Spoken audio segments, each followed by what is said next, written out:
Praise the Lord. സ്നേഹമുള്ളവരെ, 2 Timothy 4:3 വിശുദ്ധ പൗലോസ്ലീഹ പറയുന്നു, ജനങ്ങൾ ഉത്തമമായ പ്രബോധനത്തിൽ സഹിഷ്ണുത കാണിക്കാത്ത കാലം വരുന്നു.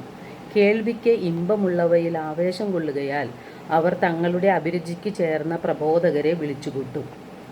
ദൈവവചനത്തിൽ മായം ചേർത്ത് വളച്ചൊടിച്ച് പ്രസംഗിക്കുന്നവർ ഇന്ന് ധാരാളമുണ്ട്. ഇന്ന് ജനങ്ങൾക്ക് കെട്ടുകഥകളാണ് വേണ്ടത്. കിട്ടുന്ന സമയം മുഴുവൻ മൊബൈലിലും TV ചാനലുകളും സമയം ചെലവഴിക്കുന്നു. കേൾവിക്ക് ഇമ്പമുള്ളവയിൽ ജനങ്ങൾ ആവേശം കൊള്ളുന്നു.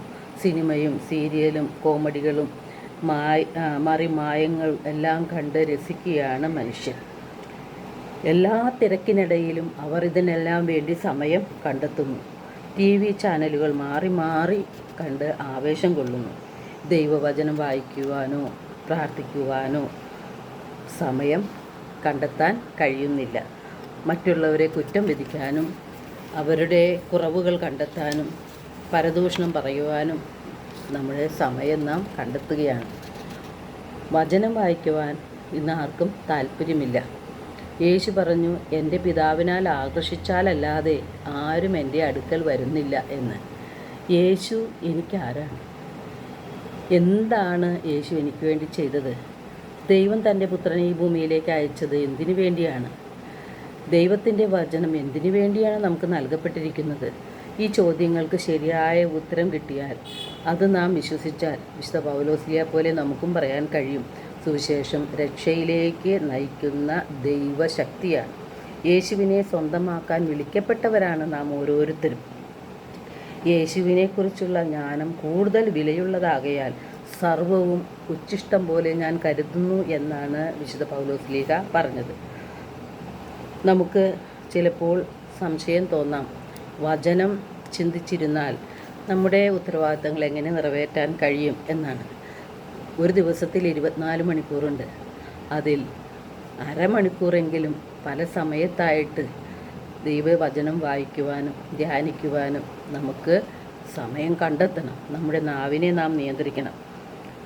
നാം യേശുവിൻ്റെ സ്വന്തമാകണമെങ്കിൽ ഈ ലോകത്തിൻ്റെ ദുരാശകളെ നാം അകറ്റി നിർത്തണം. നാവിനെ നിയന്ത്രിക്കണം. ജഡിക പാപങ്ങളിൽ നിന്ന് നാം അകന്ന് നിൽക്കണം. കാരണം ഇവയെല്ലാം ദൈവത്തിന് എതിരാണ്. യോഹന്നാൻ 3:16 എന്തെന്നാൽ അവനിൽ വിശ്വസിക്കുന്ന ഏവനും നശിച്ചു പോകാതെ നിത്യജീവൻ പ്രാപിക്കുന്നതിന് വേണ്ടി ദൈവം തൻ്റെ ഏകജാതനെ ലോകത്തിലേക്ക് അയച്ചു. ദൈവം തൻ്റെ പുത്രനെ ഭൂമിയിലേക്ക് അയച്ചത് ലോകത്തെ ശിക്ഷയ്ക്ക് വിധിക്കാനല്ല, പ്രത്യുത അവൻ വഴി ലോകം രക്ഷ പ്രാപിക്കാനാണ്. എന്താണ് നിത്യജീവൻ? എന്താണ് രക്ഷ? യോഹന്നാൻ 17:3 എന്താണ് നിത്യജീവൻ എന്ന് വ്യക്തമാക്കുന്നുണ്ട്. ഏക സത്യദൈവമായ അവിടത്തെയും അവിടുന്ന് അയച്ച യേശു ക്രിസ്തുവിനെയും വിശ്വസിക്കുക എന്നതാണ് നിത്യജീവൻ. യേശു നമുക്ക് ഓരോരുത്തർക്കും വേണ്ടി എന്താണ് ചെയ്തത്? പാപാന്ധകാരത്തിൽ കഴിഞ്ഞിരുന്ന നമ്മെ രക്ഷിക്കുവാനായി, സ്വർഗം തുറന്ന് തരുവാനായി, നിത്യജീവനിലേക്ക് നമ്മെ പ്രവേശിപ്പിക്കുവാനായി, നമ്മുടെ പാപഭാരങ്ങൾ മുഴുവൻ ഏറ്റെടുത്ത് പീഡകൾ സഹിച്ച് കുരിശിൽ നമുക്കായി ജീവൻ ബലിയർപ്പിച്ചു. യേശു നമ്മുടെ പാപപരിഹാര ബലിയാണ്. യേശുവിൻ്റെ തിരുരക്തത്താലാണ് നമ്മുടെ പാപക്കറകൾ കഴുകിക്കളയപ്പെടുന്നത്. അതുകൊണ്ടാണ് തിരുവചനം പറയുന്നത്, നാം നമ്മുടെ സ്വന്തമല്ല, യേശുവിൻ്റെ തിരുരക്തത്താൽ വിലയ്ക്ക് വാങ്ങപ്പെട്ടവരാണ്. യേശു നമ്മുടെ പാപമോചന ദ്രവ്യമാണ്. നമുക്ക് ലഭിക്കേണ്ടിയിരുന്ന ശിക്ഷകൾ പിതാവായ ദൈവം തൻ്റെ പുത്രൻ്റെ മേൽ ചുമത്തി നമ്മെ രക്ഷിച്ചു.